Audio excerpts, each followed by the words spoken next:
Hey guys, and welcome back. This is Autofocus, and I'm Steven Streeter. Today, we're going to take a look at how the creators of Lightyear failed at the box office after betraying its fans by putting politics before storytelling.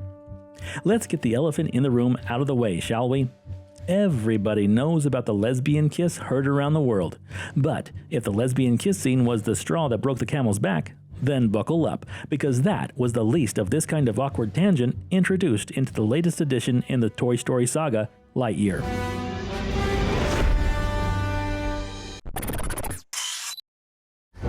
Pixar is known for its beautifully constructed storylines that create an emotional attachment in the viewers for the film's protagonist. And in this way, for the run of the film, the audience roots for the hero, hopes for their success, and when they arrive at that anticipated conclusion, the euphoric feeling of a vicarious accomplishment is enjoyed. It is a beautiful thing. Lightyear starts out as a space adventure movie, complete with all the sci-fi tropes you'd expect, but tucked right at the back end of the film's powerful opening is something you wouldn't. Wait, what's that? Oh, I got engaged. Oh, wow. That's great. What's her name? Kiko. She's one of the science crew. It's funny, I never would have met her if we hadn't been stranded. A protagonist switch from Buzz to Hawthorne, the simple beginnings of her love story that starts off tame enough, but as the story progresses and her life takes the lead in a hero montage complete with the support of epic music and a laser light show, it feels more like, for the lack of a better word, propaganda. That's juxtaposed with Buzz as he fails repeatedly with every attempt to clean up his mess and get back home. Then out of the blue, an external source provides the fix to the obstacles Buzz is wrestling with, releasing Buzz of his hero responsibility, and that opens up a much larger can of worms that we're not ready to deal with yet. We'll deal with that when the time comes. What's interesting here is that the solution to the problem conveniently uses a perfect blend of elements that just happen to produce a rainbow-colored crystal that might as well have been called Pride Rock. This random love story was more of an exercise in ticking political boxes that ended up filtering all character growth and story themes through rainbow-colored glasses. As it stands, Hawthorne's love story took the place of Buzz's backstory, a history that could have provided the writers with a more exciting character to write for and that audiences could root for. But instead, the audience was taken on an awkward tangent into a random character's emotional journey, which failed to create an empathetic connection to our hero and seemed to cripple the writer's ability to develop an interesting protagonist. Consequently, Buzz was not the active lead overcoming obstacles audiences hoped for, but rather was a reactive character following along to the roll of the credits.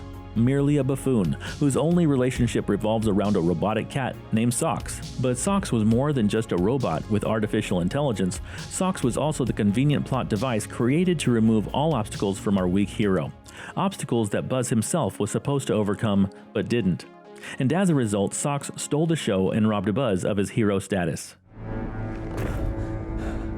No. So up to this point, we have learned Buzz is a self-aggrandizing klutz who is a reactive character, unable to succeed until his little robot buddy saves the day. So that begs the question, who is this Buzz and what did he do with the Buzz Lightyear we grew up with? How did this happen to our favorite little hero? The over-the-top, overtly critical, sometimes obnoxious but fails with style, Buzz. I have a theory, stick with me. The problem that plagued Buzz was he didn't have a significant motivation to finish his mission besides a shallow responsibility to a task that for all intents and purposes had no apparent point except to get home. There was no emotional love interest that drove him, no meaningful bond to his home world, and no deep desire to return that would explain why he was so adamant about a mission that nobody else cared about. Everybody else in the colony tucked in and started living their lives content with the world around them. Now imagine if he had a reason, some kind of internal purpose driving all his decisions. What if he had a wife waiting at home that drove his intentions to complete the mission, that his mission was in fact to fulfill a promise to return in time for the birth of their first child, his son? In that case, it would be devastating when he learned that what he thought would be a 4-minute journey into space was in fact 4 years for everyone else, including his family on Earth. Coming face to face with the realization that he not only broke his promise, but completely missed his son's first 4 years of life. Not just the birth, but first words, first steps, and so many other firsts that he could never get back and that were simply lost in time.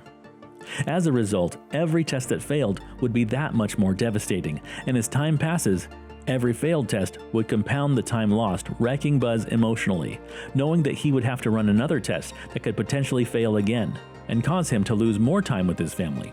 The agony would be unbearable, and we, the audience, would be right there with him, supportive and emotionally invested, with a hope that this next test, this next attempt for success, would be the last, and not a terrible failure. This scenario would drive him, and not his robot service animal, to solve the obstacle of the broken fuel crystal, but rather would incite a hero's journey to rise above whatever obstacle in his path was keeping him from completing his mission to get back home, back to his family. An adventure story the whole audience can enjoy. But instead, we get a superficial view into his captain's love life. A living experience that could be touching to some, but that certainly has no connection to Buzz, or the majority of the Lightyear audience, and really belongs in a completely different movie. The issue here is that Hawthorne had no previous connection to the audience. The audience came to see Buzz and learn about his story, but instead are dragged through the life story of a character that was only introduced 10 minutes earlier. So why do we care about Hawthorne in the first place? I don't get it. Is it because she's a lesbian? This random love story feels more like pandering than Disney's meaningful inclusion of a marginalized group. If this was truly a pure desire to represent, why wouldn't a character like Hawthorne get a more developed story dealing with a woman's struggle to find love and family, instead of a cursory 2-minute insert within a film made for an audience with a completely different set of expectations? What it boils down to is that her love story, while it might have been touching, took the place of Buzz's backstory, and left the audience confused and irritated by this obvious political display that is in all respects outside the scope of a Toy Story-style narrative. This homosexual tangent only hurt the movie and acts more like a commercial than a crucial element to the film. Consider the audience.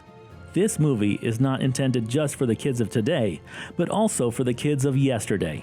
Kids that were taken to see Toy Story by their parents, an experience they can now replicate with their own children watching Lightyear. But instead of creating the kind of parent-child bonding experience the audience wanted, the creators decided it was more important to bow to fly-by-night political leanings instead. Think about it. Most people who watch these films are children, and children are not sexually inclined. So to put all your chips on a lesbian love story that most of your audience doesn't identify with is farcical, to say the least. Okay, so now that that's out of the way, let's take a look at the rest of the film. Visually, it's stunning. Well, that's all, folks. It's been informative. If this content has been helpful or absurd, let me know what you think in the comments below. All opinions are welcome here. Until next time, this has been another Autofocus Journey. I'm Steven Streeter. Catch you on the flip side. How about that?